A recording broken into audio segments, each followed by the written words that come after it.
He is a living nightmare. Hello, ladies and gentlemen, this is Scott from Nostalgic Nightmares, and welcome to what might eventually be quite a drunken review of Ghost of Fear Street number 7, Fright Night. It is currently about 20 past 10 in the evening, and I wasn't going to do a review tonight, but I got a little bit bored of watching TV and I've nothing else to do, and I fancied a drink, and I thought maybe I will do a review while I'm at it. But I looked in my fridge, and I don't really have much alcohol to drink at all. I have like little bits left over from parties, so the drink that I've currently got next to me is pretty much going to taste vile. I haven't tried it yet. It's literally the only drips I had left in the fridge, which was, well, the drink is tequila. What's the other one? Martini, I think, and orange juice. So it's probably going to taste really disgusting, but it's literally all I've got, so let me take a mouthful and let you know what it tastes like. It smells pretty toxic, so let's try it. Oh, God. Okay, it's not too bad. It's got a really big kick to it. It's mostly orange. Luckily, I put quite a lot of orange in. I can taste the tequila. Oh, God. But the aftertaste is a bit pungent, I guess is the right word to use. So, anyway, getting on with the book. Yeah, this is number 7 in the Ghost of Fear Street series, and it is called Fright Night. I will put my hands up right here and now. I was not looking forward to reading this book. The reason I chose this book is before I went on holiday, I put a little video up on my channel, which I have now taken down, which basically showed how I pick books to read. I've got these little pills with little notes inside. So I just picked one out of a tub and read them. And I had this little thing where I said to the couple of subscribers that I had, I will put the choice to you, pick a colour of pill.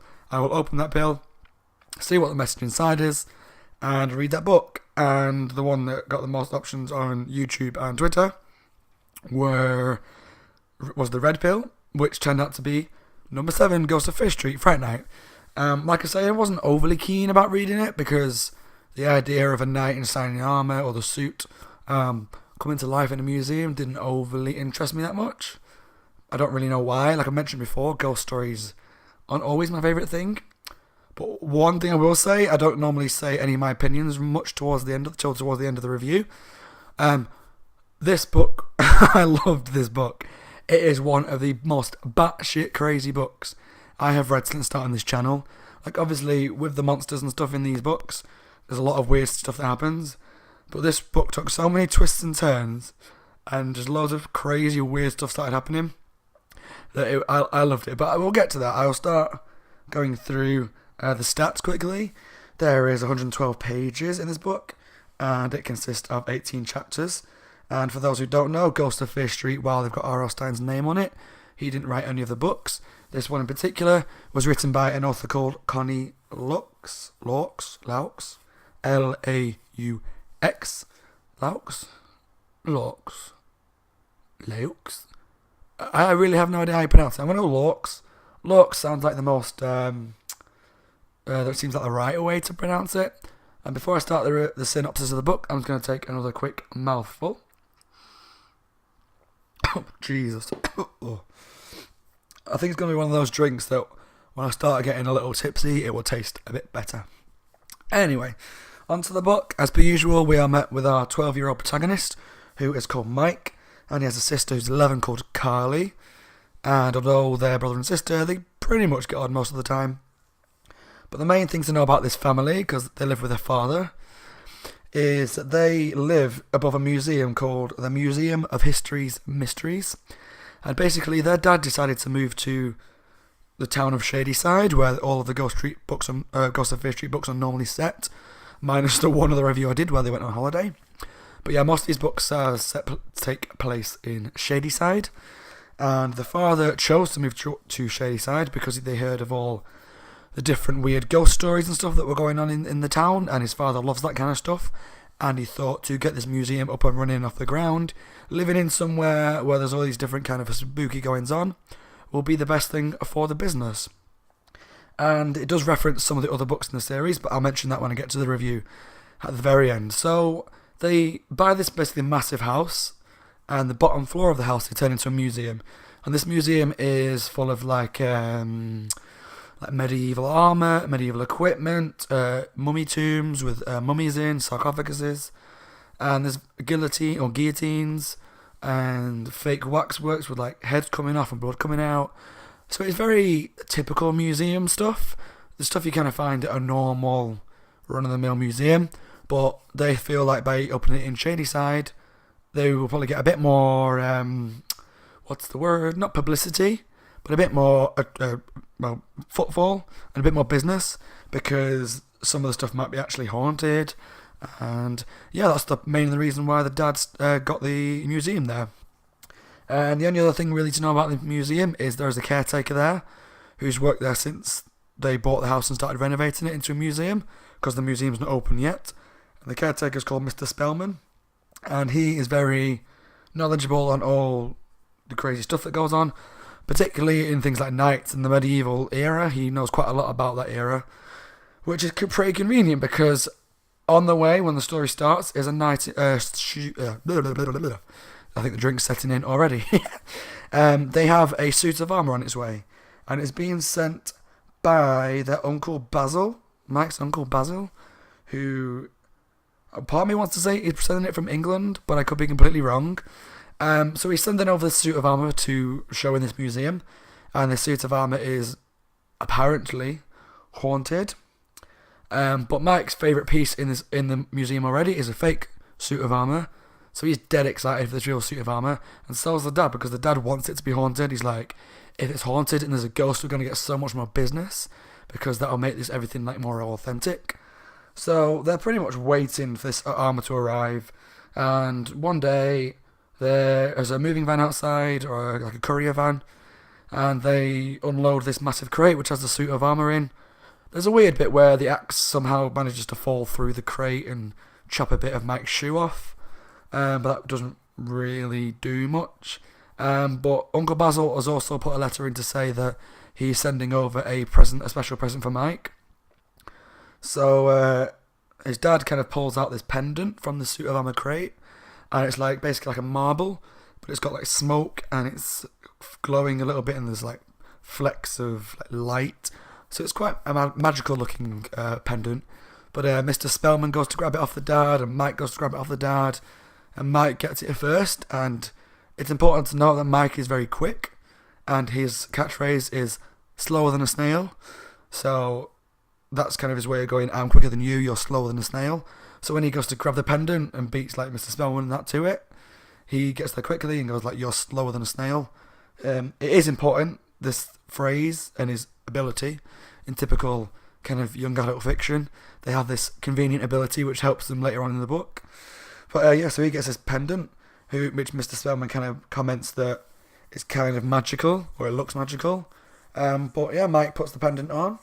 Nothing particularly happens at that moment in time. But yeah, they start to bring the knight's armour into the museum. And it cuts to night time, and Mike's in bed looking at his pendant. He can't really sleep. And he hears this banging on the ceiling underneath him, so that is the floor. And he doesn't really take much notice at first. He kind of tries to ignore it, but then the banging persists. So he goes downstairs, walks through the museum, and this is kind of where I started to get a little bit confused by the layout of the house, because there's a kitchen downstairs which has some medieval stuff in it, and there's a conservatory, and there's like the entrance hall, and there's these other rooms as well which have like the tombs and the sarcophaguses and the guillotines and all that kind of stuff. So the layout of the actual place got a little bit confusing to me, so I won't dwell on it too much. I could have done like a little bit of a map. Either that or it was really simple and I just wasn't seeing it. But he kind of walks through this creepy museum and goes towards the kitchen, and when he walks in he sees Livy underneath his bedroom with a broom like banging on the ceiling above him. And so she's basically just playing a prank on him, and he's like, oh ha ha ha, very funny. And they kind of freak themselves out a little bit talking about this haunted armour and whether it's really haunted or not. So they dare each other to go and have a look at it. And this is where Carly gets to kind of get a little bit scared. She's not really sure if she wants to, but to not be proven a wuss by her brother, she's like, okay, let's go have a look. So they're both going over and they walk through I think they say it's called Coffin Central, which is what they call like the room with the mummies and stuff in, which I thought they'd already walked through. This is where I start to get really confused, like I said. And they basically walk through and they go to where the armour was before, and it's gone. But after having a bit more of a look around, they go into the conservatory where all the medieval weapons and stuff are like lined up along the walls. And a conservatory, to those who don't know, is kind of like not a greenhouse, but it's similar to it. Most people have them attached to the back of their houses, and they usually have like a glass ceiling or glass walls. It's somewhere to sit in the summer, and they let a lot of heat in and light. And like I say, it's usually like a place people sit in the summer. Pardon me, just having a little bit of an alcohol burp, and I'm going to take this opportunity to have another mouthful. Bear with me. Oh, right. Oh. Got a big kick of tequila. Yeah. So anyway, they go towards the conservatory because it's the only place they haven't looked. And it turns out the dad has moved the armour into the conservatory, and the armour is now sat on top of a horse inside the conservatory with like a... Does it have a weapon in its hand? I can't really remember. But what I did forget to mention is the history of this armour. And this armour basically belonged to, or in theory, a knight called Sir Thomas Barlane, who lived in a castle called Dreadbury Castle. And Mr. Spellman is obviously telling him all this story because he knows a lot about the knight. And he's basically saying this knight was the most wicked knight that ever lived. And he was really nasty, he was really mean and ruthless and a bit of a murderer. And so a noble wizard put a big spell on him. And the spell was to make him live in the armour forever, to stop him getting out and terrorising more people. And anyone who owns that armour is now apparently cursed, and they don't know what that means exactly, but it's just a rumour, a legend, that if you now have the armour of Sir Thomas Barlane from Dreadbury Castle, you are now cursed. And like I say, the dad was really excited about that. He really wanted that to happen, because he's that excited and wants as much business as he can get. So, moving back to later on, who the hell is Thomas? Mike and Carly are in the conservatory, and Mike gets really confident and wants to kind of look inside like the visor, so the bit that covers the eyes of the knight. So he pulls up a ladder, climbs up, gets a close look at the knight, and there's this really odd bit where there's this weird noise coming from inside the armour. And it just turns out it's a bat that got trapped in there, and the bat flies out and flies around. Not much really comes of that. The bat just disappears. He's never really seen again for the rest of the book. He just flies into this conservatory and then just never reappears again. But Carly goes to bed. She's kind of had enough. The bat freaked her out. More so, it freaked Mike out because he was right in the face of the night when it came out. But Carly goes to bed. But as Mike leaves the room, he gets a bit confused because he looks back. He's like, I'm sure the knight was facing a different direction before. I mean, it's one of those things, if you were that close to the face to have a bat fly into your face, you would know where the knight was looking. But anyway, he's like, I'm sure the knight was looking in a different direction. But he starts to get a bit more freaked out, begins walking through the museum, and gets a bit paranoid. He's like, I'm sure that coffin wasn't open before. But as he gets towards the exit, so they like the exit back to the entrance. I think it's kind of like a fire door, I think it described it as. Where you have to kind of push the bars to get out. But he gets to the exit and it's not locked. But out of nowhere, this sword is now jammed through the fire exit doors, locking it and jamming it in place. So Mike is now trapped in the museum. And he bangs on the door, tries to get out, and he can't, because obviously the sword is now trapping him, and it's one of the main ways to go out. So he figures the only other way I'm going to get out of this place is out the conservatory, because that leads out into the outside world. So he goes back through the museum, gets into the conservatory, and out of nowhere, the knight appears behind him, and it starts walking towards him. And then from behind the visor, this bright red glow appears from inside the knight's armour, and it starts to glow and get really bright. So it's as if like a fire is burning inside this armour. And the knight runs up to him, or walks up to him slowly, and he says, "You will not escape me, wizard." No. You will not escape me this time, evil wizard. I'm really bad at doing voices, as anybody who knows my reviews knows. Who listens to my reviews knows. My apologies. So yeah, he says, you will not escape me this time, evil wizard. And Mike's like, I'm not an evil wizard. I don't know what you're talking about. And the knight's like, you're just in disguise. You won't fool me with your disguise of a little boy. I challenge you to a duel. And so the knight challenges him to a duel. And the knight goes over to the wall and picks off a mace from a wall, which, again, if you don't know, a mace is like a club with a big round end with spikes on it. And you basically smack people with it, and it causes a lot of damage with the spikes. And he grabs a shield as well to protect himself, I think. No, he grabs a sword and he grabs a mace. And he basically forces Mike to choose weapons, because Mike's like, you can't attack an unarmed person. That's like against like knight's honour or something. So the knight's like, fair enough, you go and pick some weapons as well. So Mike picks up a shield to protect himself, and he picks up another mace as well. But obviously he's not a fighter, he's not a knight, doesn't really know what to do. So as the knight kind of comes towards him and begins to swing the mace at him, Mike just lifts up the shield to protect him, and the mace like makes contact with the shield, and he hears this massive like crashing sound and breaking sound, and Mike's like, oh shit, like the fight's over already, my shield's broken. But looks up, and somehow the mace is like smashed to pieces, whereas the shield's just got a big dent in it. So he's like, don't really know what happened, but I'm going to take it and I'm going to run. So Mike bolts past the knight. I don't know if he slides through his legs or he just runs past him. And as he's running out of the conservatory, whoom, the sword like is thrown into the door next to him. But Mike kind of slides out of the room and ends up in the kitchen where there's more medieval weaponry. And he runs around like the kitchen island, and he's trying to protect himself, but he knows that he's not really hidden. The knight knows where he is. So the knight comes into the kitchen, and Mike sees an item that's the only thing he knows that he can do, and which is a catapult. And the catapult is normally loaded with a paper mache boulder. So he puts the paper mache boulder in, flings it, and he knows this is not going to stop the knight, but it's going to at least kind of stop him in his tracks and give him a few seconds to try and escape. So he flings his paper mache boulder at the knight. It makes square contact with the knight's chest, and boom, the knight goes down. And there's a huge dent in the knight's chest, and he looks back and he's like, what? What the hell just happened?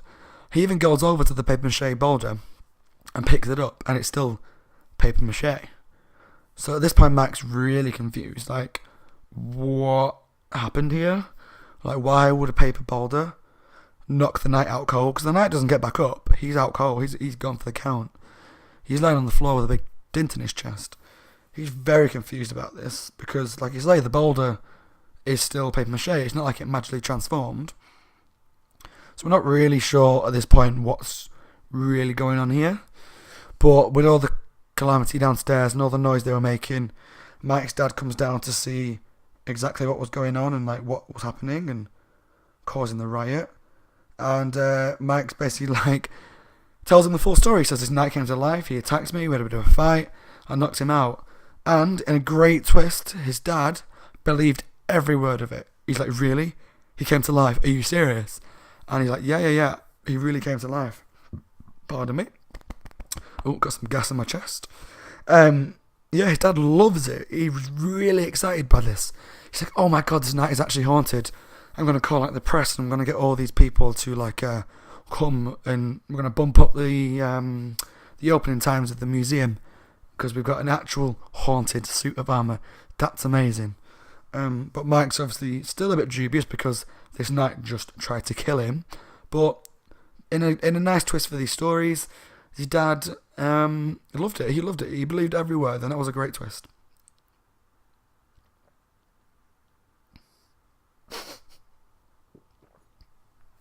Oh. Sorry for the silence, guys. I took a massive mouthful. Oh. It's not getting any better. I might need to stir it so there's not as much like tequila taste. So anyway, Mike's had this big fight with the knight, and his dad's excited, but obviously Mike's understandably concerned because, crazy ghost night. The next day he runs home from school, and Mr. Spellman's there, And he fills Mr. Spellman in on everything that happened the night before about the fight. And Mr. Spellman isn't as worried as Mike is. He's very much like, you had a fight with the knight, but you won. It sounds like whatever happened, you've defeated this knight. It's not going to come back. So I wouldn't be too worried. Even though your dad is bringing all these reporters and stuff here to the museum, I wouldn't worry about it too much because it sounds like the terror is over. But is it over? Is it over, guys? Do you really think it's over that quickly? No. So that night, once again, he begins to hear this thumping sound on the floor of his bedroom, and he believes it's probably going to be Carly again, trying to pull another trick on him. So he goes downstairs to see what's going on, and actually bumps into Mr. Spellman.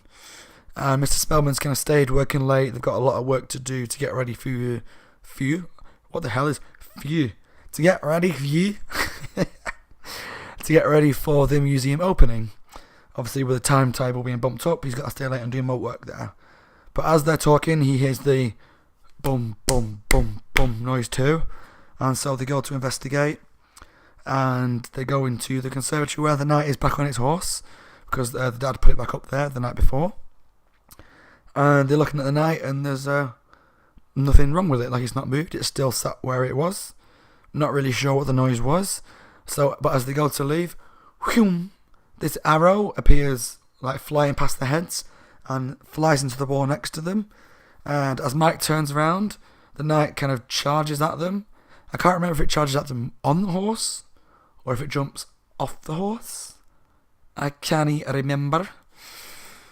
But the knight charges at him. So Mike turns around, grabs Mr. Spellman's hand, and they're running out of the room. And they're running through these things, but as they get past some of the medieval equipment, out of nowhere, all of the maces fly off the wall. Like, they all come up, fling around, and fly at the knight. And so they're colliding with the knight, and they're hitting him in the chest, and they're hitting them in the head. And again, they're not really sure what's going on. But Mike looks down, and his marble's glowing, and it's kind of swirling around, and there's the smoke and the lightning, and something's going on with his marble. And he is really confused, but he begins to hold this marble up in the air because he thinks it's magic, and all the swords come up off the side of the walls, and fume, fume, fume, they start flying at the knight. The swords flying at him, swords poking into him, and they're attacking him, and he turns to Mr. Spellman and he's like, "You were right about this pendant when we got it out of the crate. It's magical. Look what it's doing. It's helping us defeat this knight." So he holds it up even more in the air. So somehow they're still in this conservatory. It must be a big conservatory, but they're still in it. And he holds it up even more, higher in the air. And the marble catches a ray of moonlight coming through the glass. And the moonlight is refracted, and it shines straight at the knight. And the knight begins to,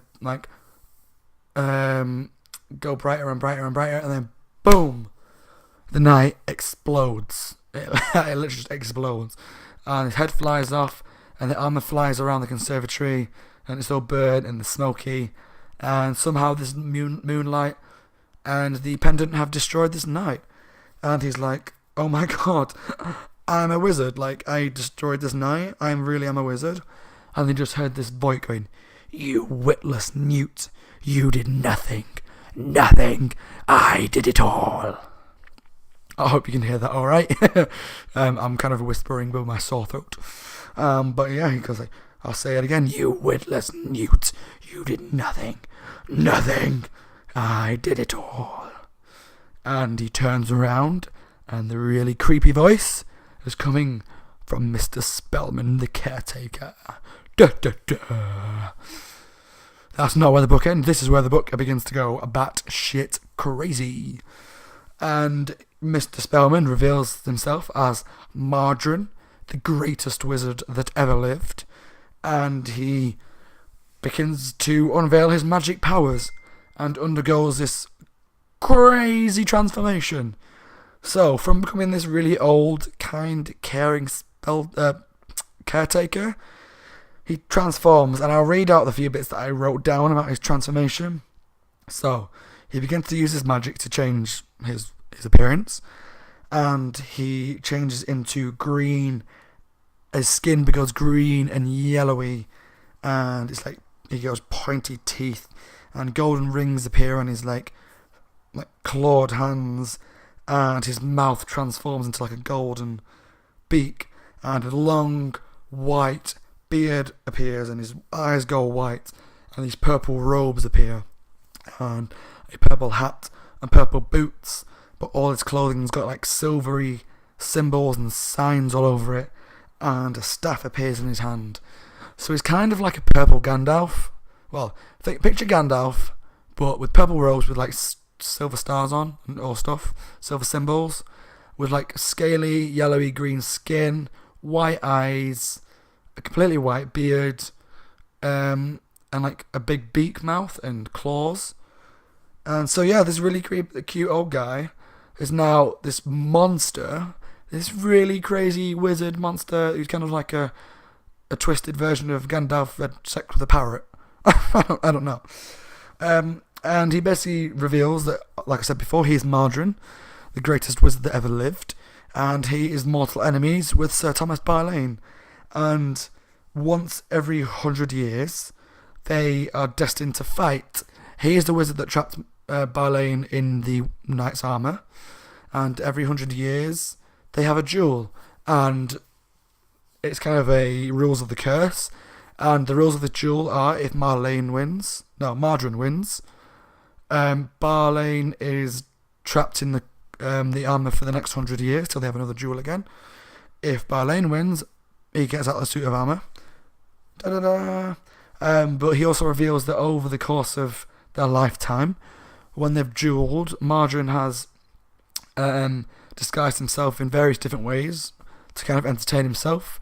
So he's disguised himself as a dragon for a duel.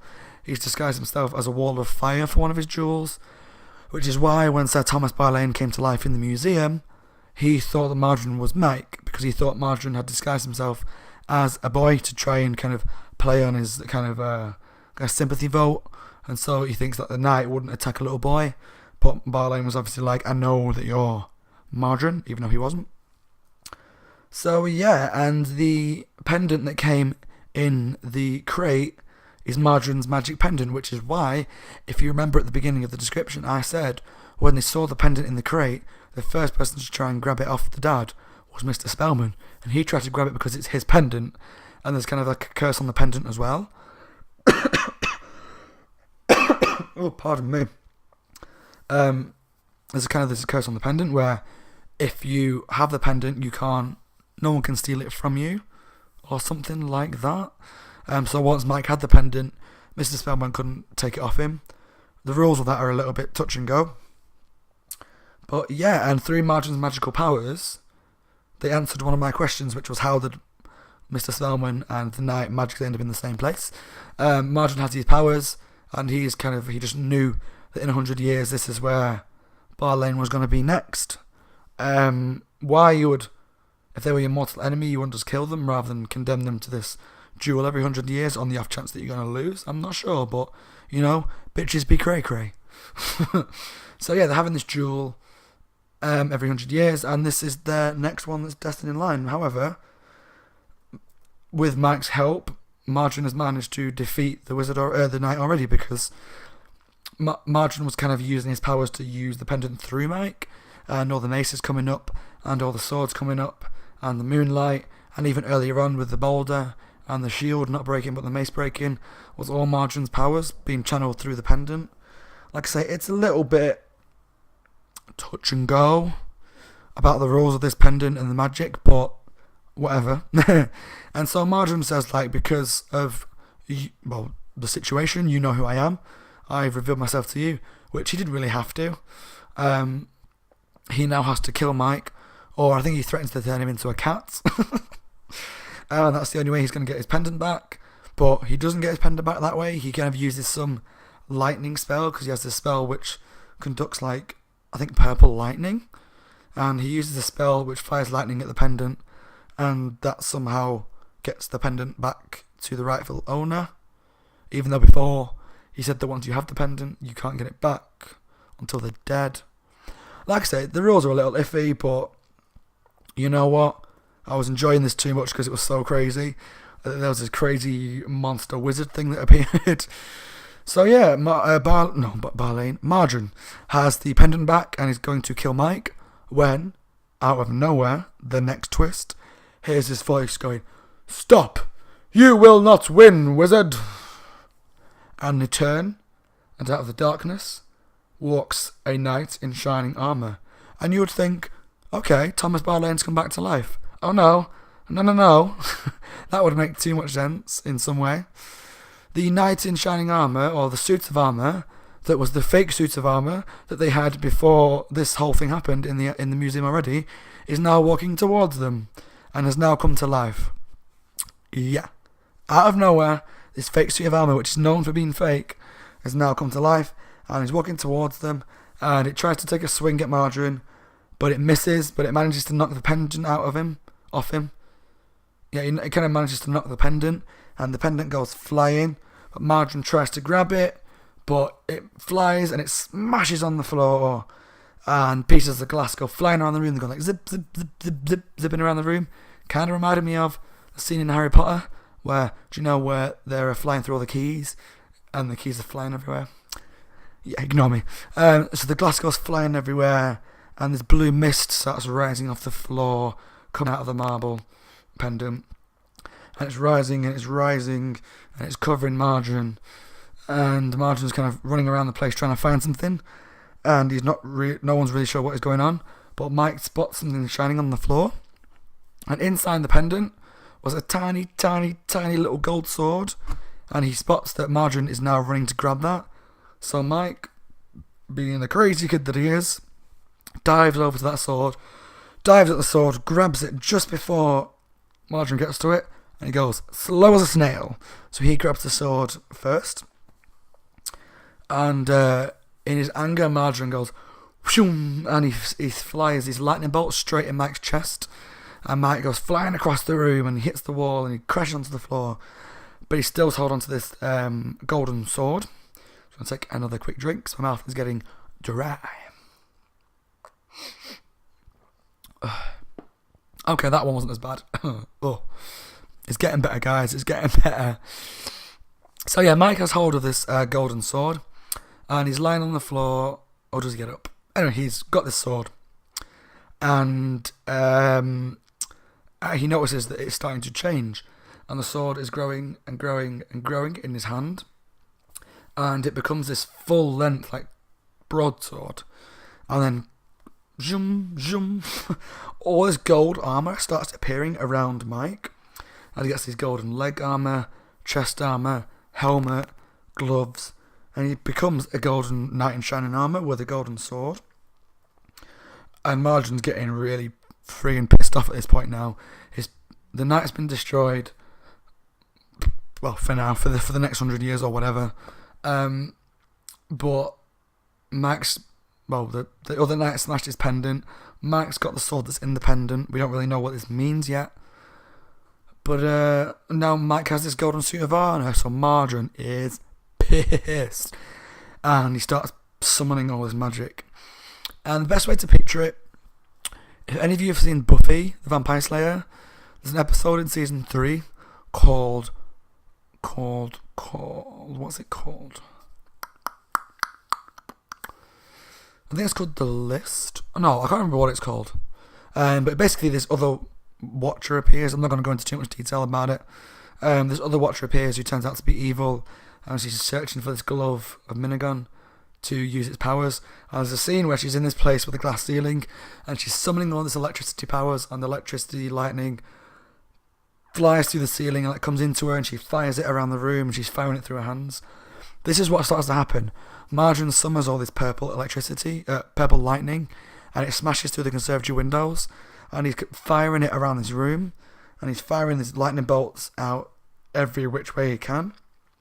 And Mike's like diving out of the way these lightning bolts, which is pretty hard work to do when you're in a full-length suit of armour.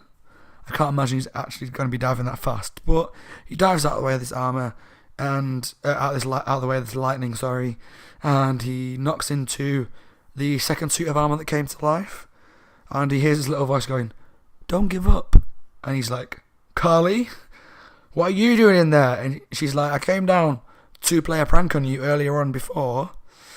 Heard Margarine talking to you, so I got in this suit of armour to see if I could try and help you. So yeah, when she came out being all brave and knocking the pendant out of Margarine's hands, it was his 11-year-old sister all along. So yeah, it wasn't some random suit of armour that came to life for no reason, which I'm glad about. Yeah, it was his little sister, which, go Carly. Like, how fucking brave is she to like take on a wizard at 11 years old to protect her brother? Go friggin' Carly, I'm pretty impressed. But Carly says that she can't actually see what she's doing particularly well because she's so small she can't see out of the visor. So she's kind of just guessing where she is at the minute. So she's like, don't give up, like you can defeat him, because obviously he's got this weird suit of armor thing going on now. And Margarine's firing more purple lightning bolts out. So I don't really know. Oh yeah, the story about why Carly came into the suit of armor actually came at the end of the book, but I just thought it makes more sense to tell you there and then that it's Carly in that suit of armor, and that's how she did it. But yeah, Margarine is firing lightning bolts around this place. And you've got to admit, guys, at this point, this book is fucking crazy. I expected a knight in shining armour, and there's this crazy wizard firing lightning all over the place. There's armour coming to life, there's girls dressing up and protecting them, there's swords appearing, there's maces flying about the place. Yeah, this is crazy, and it's great, isn't it? So, Margarine is now even more pissed off, because he's firing these magic bolts everywhere. Lightning bolt, lightning bolt.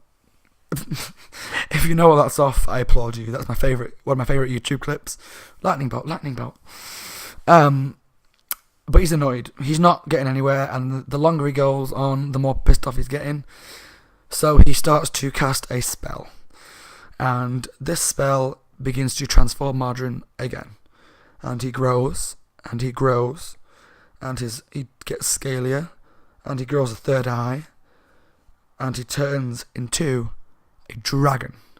So now we've got this dragon in this conservatory, which has green saliva, and it breathes fire. And so Mike's like dodging out of the way of this fire breath. And let me just take a quick drink because I can't remember what's going on.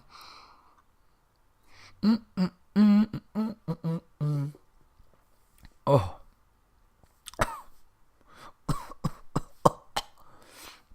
Oh. Right, let me look at my notes. Turns into the dragon, breathing fire. Right, yeah. So while Mike is dodging out of Margarine's fire breath as a dragon, Carly takes off the armour because it's no use to her. And she runs and comes to a fire extinguisher and kind of gets the attention of the dragon. No, she doesn't.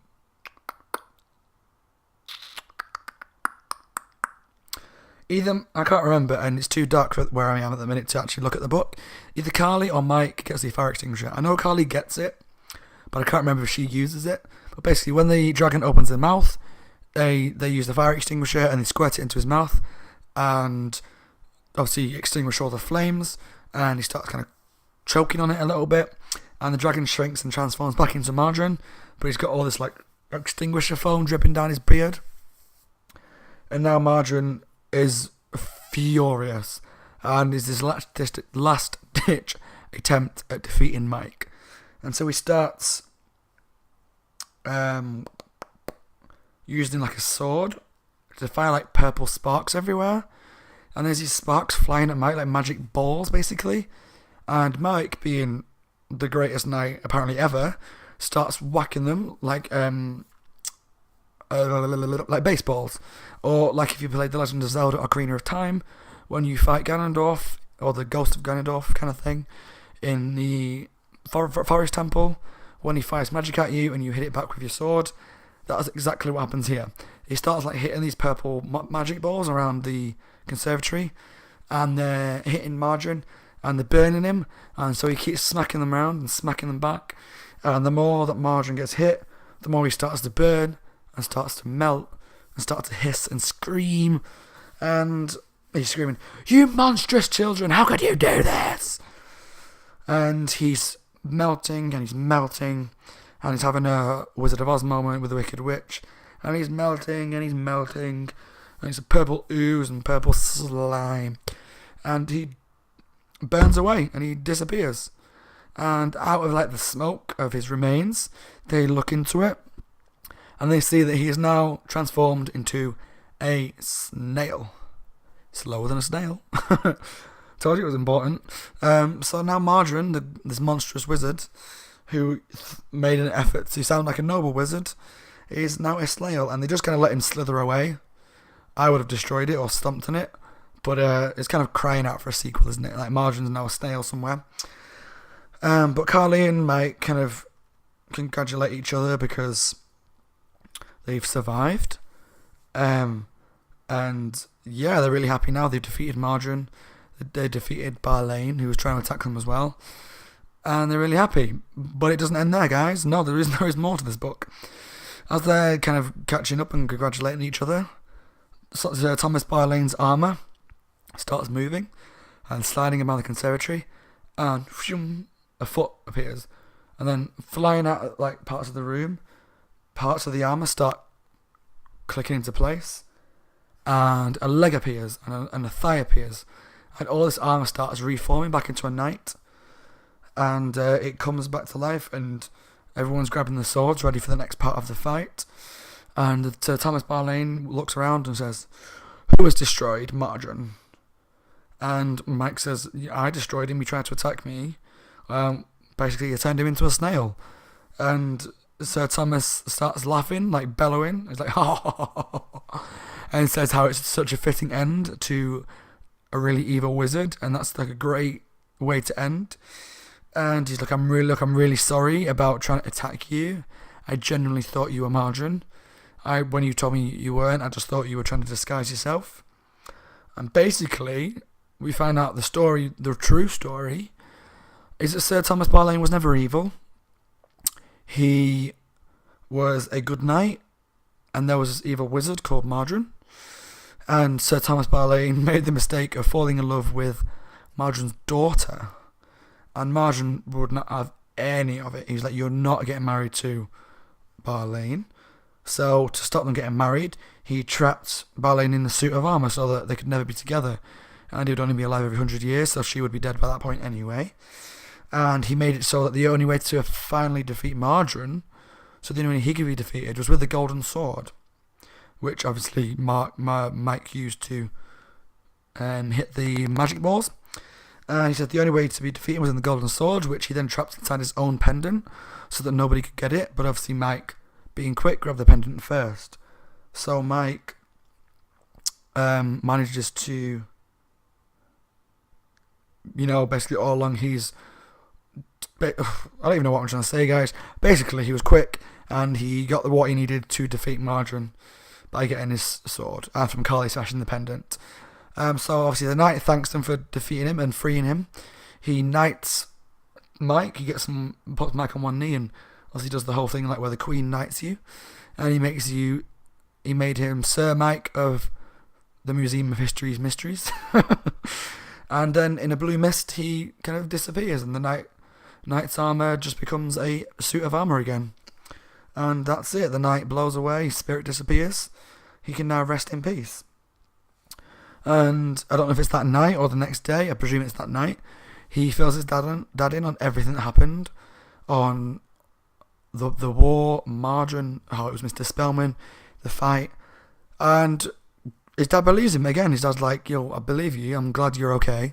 Shame that the knight isn't here anymore because, ghosts would have been great for the business, but we had a wizard living under the roof, or working for us." It is funny how he just believes him unquestionably.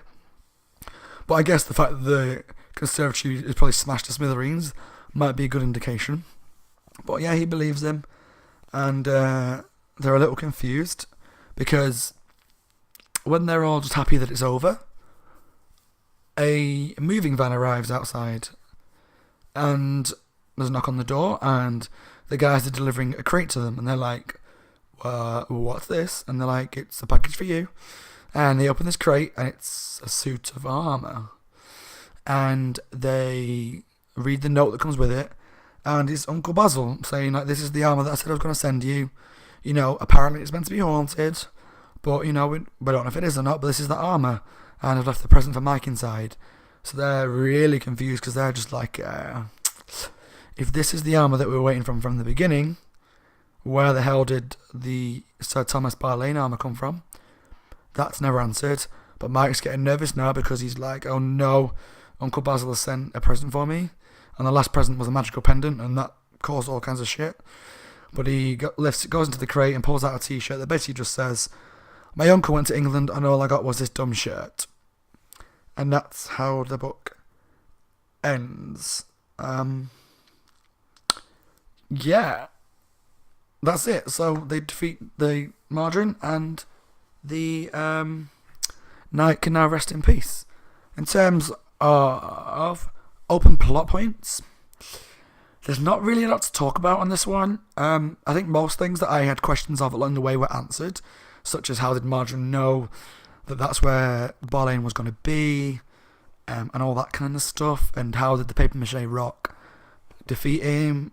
The only things I really haven't got an answer to and don't really have much of an explanation is how did the Knight come to the museum, because obviously it wasn't Uncle Basil that sent it. My only guess would be maybe Margarine had some sort of impact in that. I don't really know. But other than that, the only other thing is, towards the start, when the Knight first comes to life, Mike goes to leave the museum and is trapped by the sword that's in the fire exit. But how did the sword get in the fire exit if they were never... The Knight only come to life when they were leaving? There's not really an explanation for that. I get why they did it, which was to obviously create some sort of tension with Mike being trapped and then the Knight come to life. But there's never an explanation as to why that sword was there. Because like I say, up to this point the Knight was still on the horse and it hadn't moved. Unless, like I say, with a weird layout of the house that I don't understand, there was a way that the Knight could have got off, put the sword in there while they were walking around, made his way back, but you would think they would have heard it. Because there's still the whole thing where Mike... The sword would have been in the door by the time that Mike kind of went up to the Knight and the bat flew out. So that's really the only one that bothers me, is that sword in the door. Again, if you've read this book and you know why that's there, and I've missed something, please tell me. What's next? Worst cliffhanger. Okay, I would say for me, this one is on chapter 10. Again, it's too dark for me to read it at this point, but I have made a note. The end of chapter 10 is where Mike has finished. I can't even talk. Right, drink, dry mouth. If you're asking why I sniff up every time I drink, it's because I'm starting to get a blocked nose. Yeah, it's a weird moment where I think the Knight's come to life by this point, but Mike thinks he hears ghostly, like, horse hooves, like a horse moving around. I didn't like that because in no point in the story is a horse part of it. Obviously the horse is where the Knight was sat, but the Knight came to life, not the horse. The horse was never a part of that story. The horse was already in the museum, so I just thought that was a bit of a weird cliffhanger. My favourite one, Wizard You Will Not Win. Chapter 13, I think it's where the Knight first comes to life properly for a proper duel, I think. Let me have a look. Chapter 13.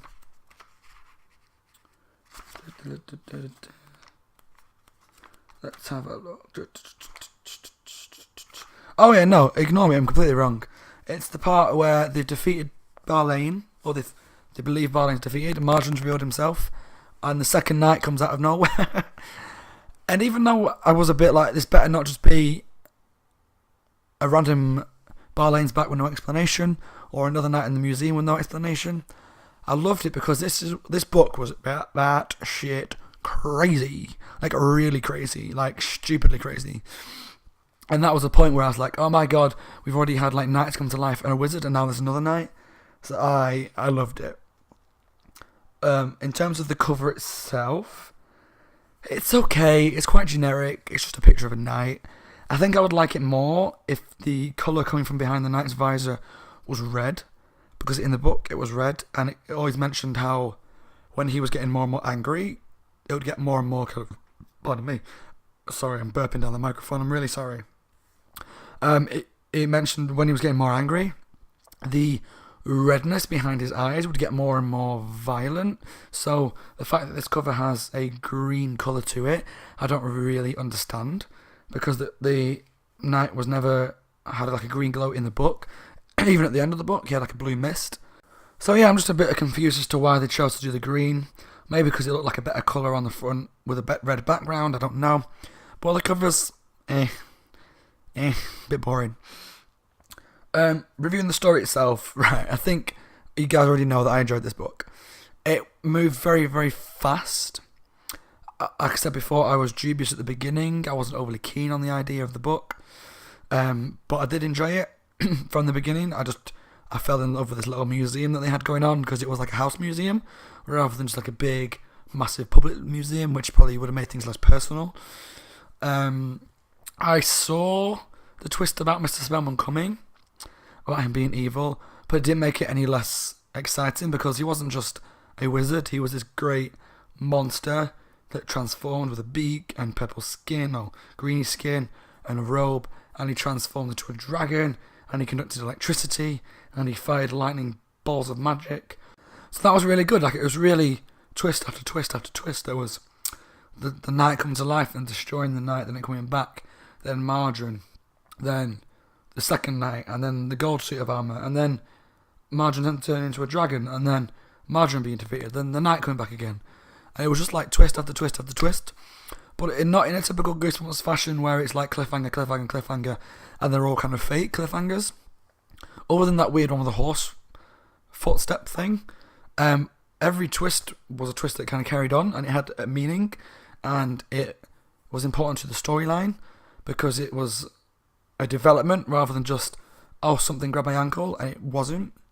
Even the fake out of the second knight coming to life, but it turned out to be his sister, was well done, because it wasn't like the chapter ended where the knight came, and then the next one started where it's just Carly. This knight appeared, spoke to Margarine, knocked the pendant out, and was around for quite a while before we discovered that it was Carly. So it wasn't just a throwaway twist that they did. It was a twist that actually had relevance, because Carly actually knocked the pendant out of away from the magician, the wizard, which enabled it to smash to get the golden sword out. So the twist was a good one, because it had an impact. So I really like that.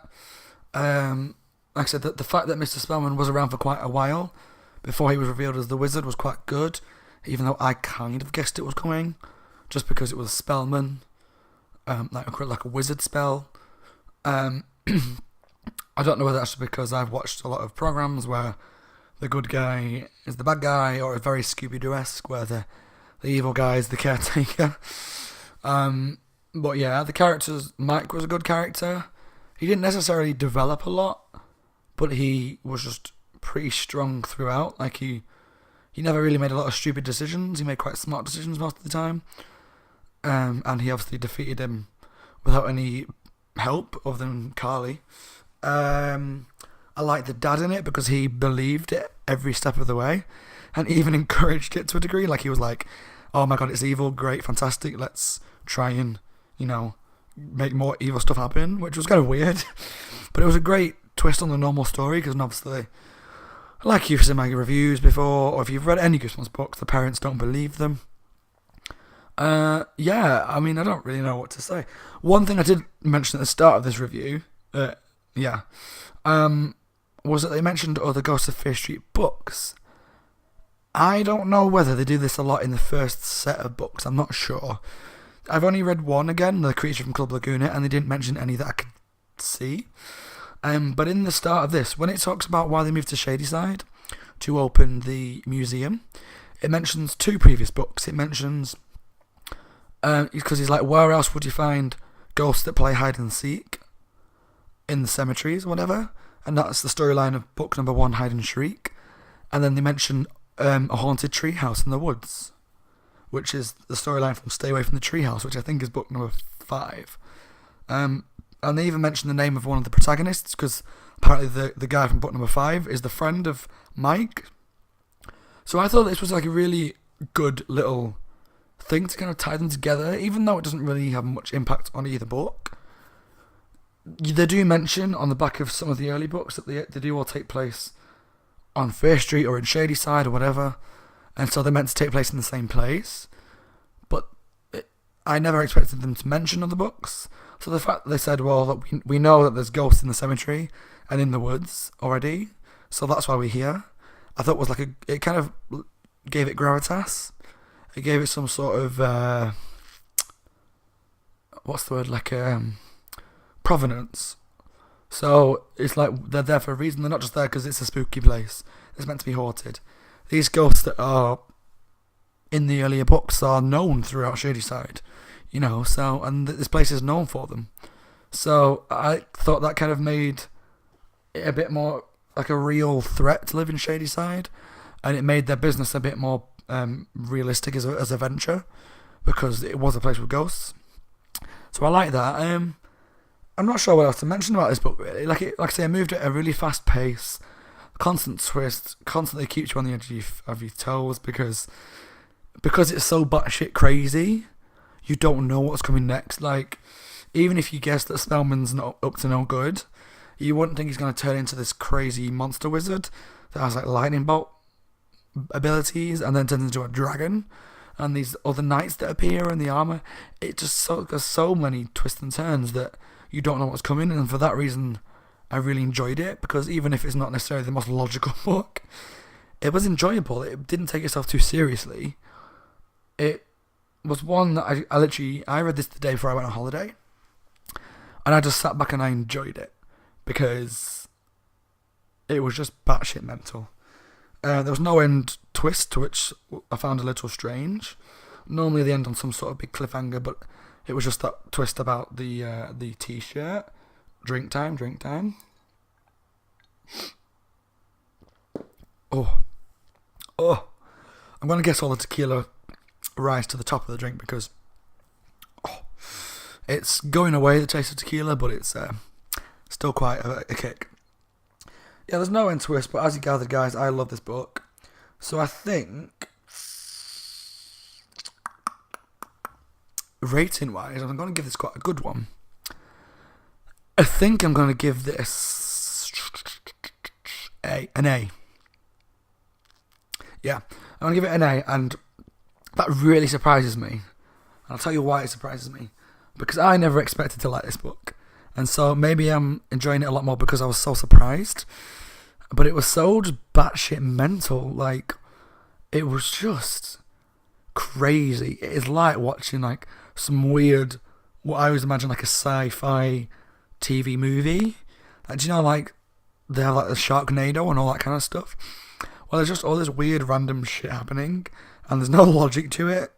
But it's just mental, and you just sit back, you switch off, and you just enjoy it for the B-moviness that it is. And that's what this kind of reminded me of, like a weird B-movie. And so I kind of revelled in that, and I just let it be its own crazy magic shit. And it was great. It was really great. And pleasantly surprised. So yeah, it's an A from me. I get more so than Creature from Club Laguna. I would say, if you've not read Ghosts of Fear Street, to check this one out, because like, if you haven't guessed, I enjoyed this book. I don't know what Ghosts of Fear Street book I'm going to read next. The next one up to review on my channel is going to be Goosebumps number 4, Scream of the Haunted Mask. The reason I'm not doing another Shivers book yet is because I haven't wrote my notes on the last one that I read, which was called Camp Fear. But yeah, guys, that's me done for today. I'm not as drunk as I thought I'd be by the end of this review, but I'm going to take another quick mouthful just for the hell of it. Oh, God. Yeah, it's not getting better. I hope that you enjoyed this review. I appreciate any comments that I get from anybody. Any feedback or constructive criticism I get would be greatly helpful. But until next time, guys, this is Scott from Nostalgic Nightmares, tuning out, and take care of yourselves, but keep on screaming.